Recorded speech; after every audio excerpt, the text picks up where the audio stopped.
Olá pessoal, tudo bem com vocês? Eu sou o professor Alberto Veras e a nossa aula de hoje será sobre os desafios do desenvolvimento do Brasil. Nós dividiremos esse tópico em duas aulas. Hoje vamos tratar dos desafios da implantação de projetos de infraestrutura de ordem fundiária e de ordem de financiamento. Para tanto, nós vamos estudar as origens fundiárias do Brasil, a servidão administrativa e a desapropriação. Não poderemos deixar de analisar a parceria público-privada e os riscos de natureza econômica. Então vamos lá. Vocês sabem como se dá a execução dos empreendimentos de infraestrutura no Brasil?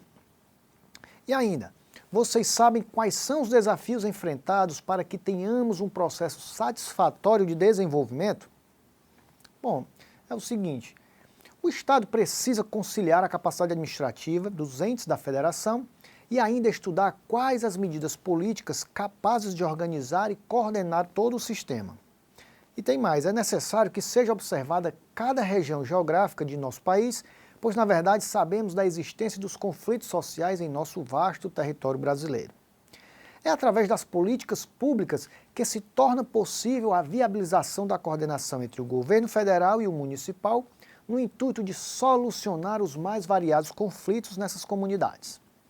Vejam só, para o desenvolvimento da infraestrutura no Brasil, nós devemos observar os fatores técnicos dos setores administrativos, jurídicos ou econômicos, bem como os fatores sociais relacionados a cada setor técnico. Nós podemos citar 4 tipos de desafios que serão estudados nessa e na próxima aula. Desafio de ordem fundiária. Diz respeito a como entrar em determinadas propriedades e como implantar determinados projetos. Desafio de ordem de financiamento. Trata de como financiar as grandes obras e verificar a atuação do Estado. Desafio de ordem ambiental. Tem por base compreender como o direito ambiental participa dos projetos. Desafio de ordem nos contratos de engenharia. São a forma de como se desenvolvem esses contratos. Para vocês entenderem melhor, vamos voltar um pouco na nossa história.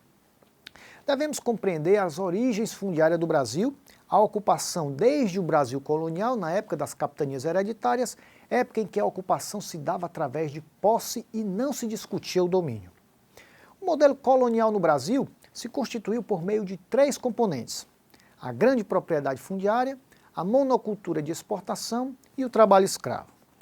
O sistema de doação das sesmarias ocasionou a formação das grandes propriedades, como a configuração do sistema do latifúndio brasileiro.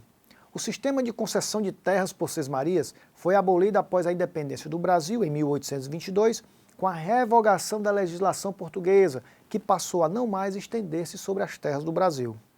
Depois veio a Lei de Terras, de 1850, como uma tentativa de começar a regularizar, mas só houve o início da regularização com o advento do Código Civil de 1916. Ora, a Lei de Terras no Brasil foi resultado da pressão dos ingleses para a abolição da escravidão brasileira e a substituição desta pelo trabalho assalariado. Os anos de 1990 foram marcados por conflitos agrários que se intensificaram a partir da primeira gestão do governo de Fernando Henrique Cardoso. O governo do FHC deu início a uma série de ações voltadas para a reforma agrária e os conflitos do campo. Foram criados programas de acesso à terra com o intuito de reduzir os conflitos existentes e combater a pobreza rural. É importante que vocês saibam que a servidão administrativa é uma das modalidades especiais de intervenção do Estado na propriedade e, apesar de ter se desenvolvido no direito privado, especificamente nas servidões de passagem ou de trânsito, constitui um direito real de gozo por parte da administração pública, com base na lei sobre o imóvel de propriedade particular, em função do interesse público. Destaque-se que a servidão administrativa não é instituída em favor de um bem, mas de uma utilidade pública. Existem diversos meios de intervenção do Estado na propriedade, e neste ponto podemos citar a servidão de natureza administrativa, no qual o Estado vai intervir na propriedade de terceiro, mas sem existir a desapropriação. O terceiro continua com o domínio. A servidão administrativa é forma de intervenção não supressiva do direito de propriedade, uma vez que, apesar de afetar o caráter de exclusividade no exercício do direito, não acarreta a sua perda. A instituição de servidão administrativa é muito útil e bastante comum em empreendimentos relacionados à logística e infraestrutura, como, por exemplo, nos casos de hidrelétricas, linha de transmissão, linhas férreas e minerodutos, servidão não aparente de passagem. No que diz respeito à desapropriação por utilidade pública, vocês devem ficar bem atentos à Lei nº 13.867 de 2019, que alterou alguns artigos da Lei nº 3.365 de 41, pois inclui os artigos 10A e 10B. A desapropriação é o ato pelo qual o poder público, mediante prévio procedimento e indenização justa, em razão de uma necessidade ou utilidade pública, ou ainda diante dos interesses sociais, despoja alguém de sua propriedade e a toma para si.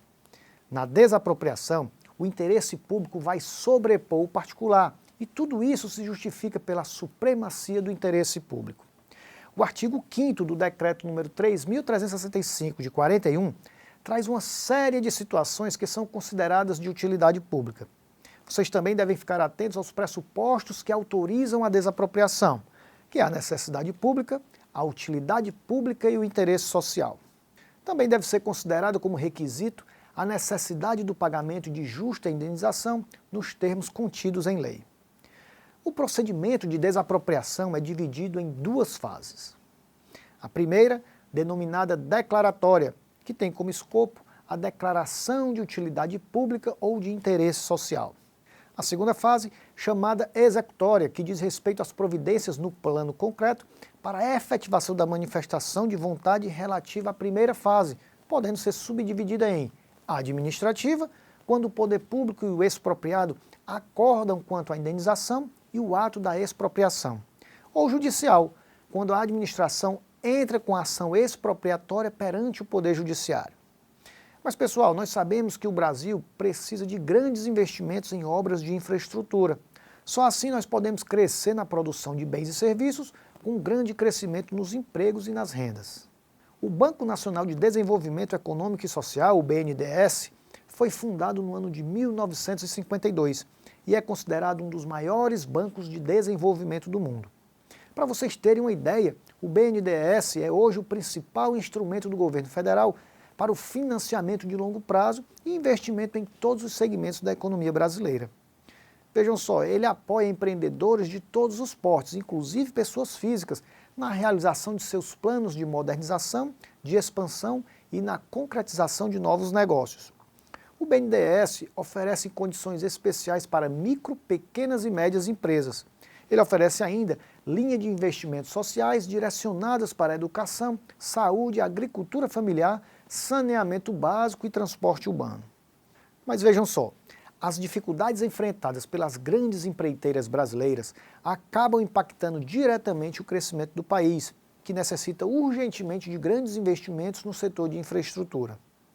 Vamos tratar agora das parcerias público-privada. Pois bem, trata-se de um contrato pelo qual o parceiro privado assume o compromisso de disponibilizar à administração pública ou à comunidade uma certa utilidade mensurável mediante a operação e manutenção de uma obra por ele previamente projetada, financiada e construída. Em contrapartida, há uma remuneração periódica paga pelo Estado e vinculada ao seu desempenho no período de referência. Para que vocês entendam melhor, nós podemos citar como exemplos de obras realizadas por parceria público-privada vagas prisionais, leitos hospitalares, energia elétrica, autoestradas e etc. Se observarmos o site do Ministério do Planejamento, Desenvolvimento e Gestão, veremos muitas considerações acerca das parcerias público-privadas. Assim, as parcerias públicos-privadas, PPP, são uma das possibilidades disponíveis aos governos para a oferta de infraestrutura econômicas e sociais à população.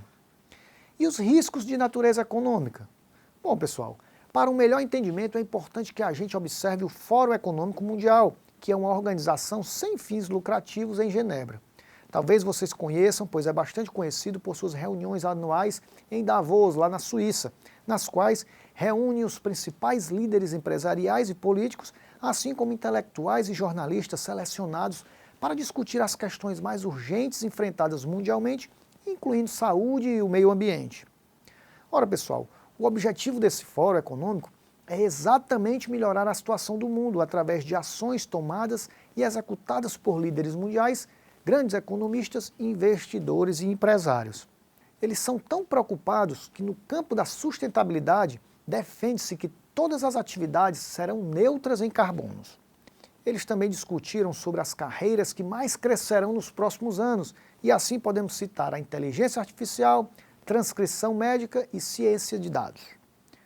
O slogan do Fórum de 2021 apresenta o slogan O Grande Reinício, com a abordagem das consequências da crise da Covid-19, com a definição das linhas para a recuperação mundial.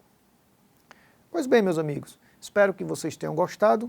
Nós concluímos aqui a nossa aula de hoje e eu sugiro que vocês acessem a sua área do aluno e verifiquem o material disponível com maiores detalhes dos temas aqui abordados. Aproveite os estudos e até o nosso próximo encontro.